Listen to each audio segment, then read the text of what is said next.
بصراحة يا جماعة أنا ما شفتش بني آدم بالطبع دوت. واحد طالع من العزا، جمهور الأهلي عامل له بالو في دماغه. أول حاجة بيعملها بعد العزا راح يقول لممدوح عيد ما تتصورش مع الأهلاوية دول ولاد كذا. يا راجل عيب عليك، عيب عليك، ده أنت خارج من عزا.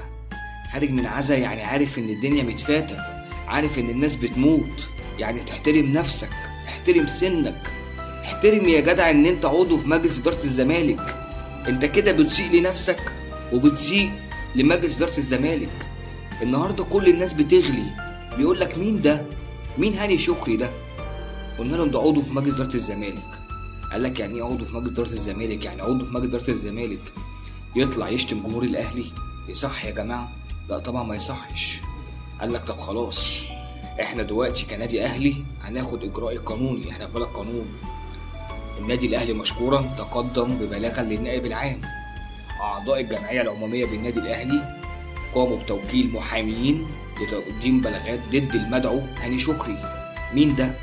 مين ده عشان يغلط في جمهور الأهلي؟ مين ده؟ أنت مين؟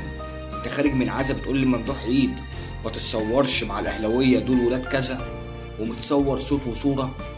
ده متصور صوت وصورة، دي جت كده، هو ما يعرفش ان هو الكاميرا جايباه والموبايل جايبه بتاع الراجل الصحفي او الراجل اللي هو بيصور الناس خارجه من العزا. يشاء السميع العليم عشان يكشف نواياه، يكشف نواياه، يبين لك ان الناس ديت بتقوم بتنام بتحلم بالنادي الاهلي.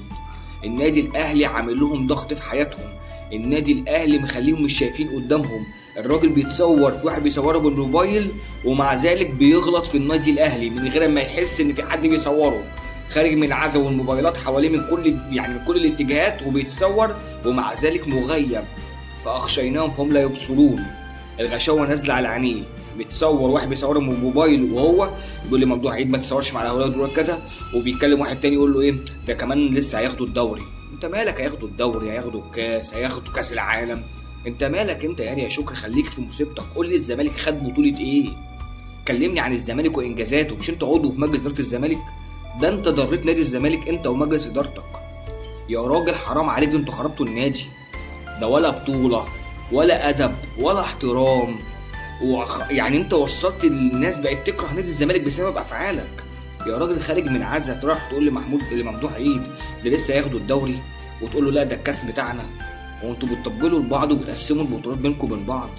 ده بيراميدز هياخد منك الكاس وهياخد منك اي بطوله، هياخد منك انت كزمالك، انما مع النادي الاهلي مش هياكل معانا في حاجه بفضل ربنا. يعني الحمد لله، فرقه قويه، فعلا اعلى سكواد، فرقه بتلعب في كاس العالم للانديه في حته تانية. النادي الاهلي ما تجيش جنب النادي الاهلي ولا جماهير النادي الاهلي.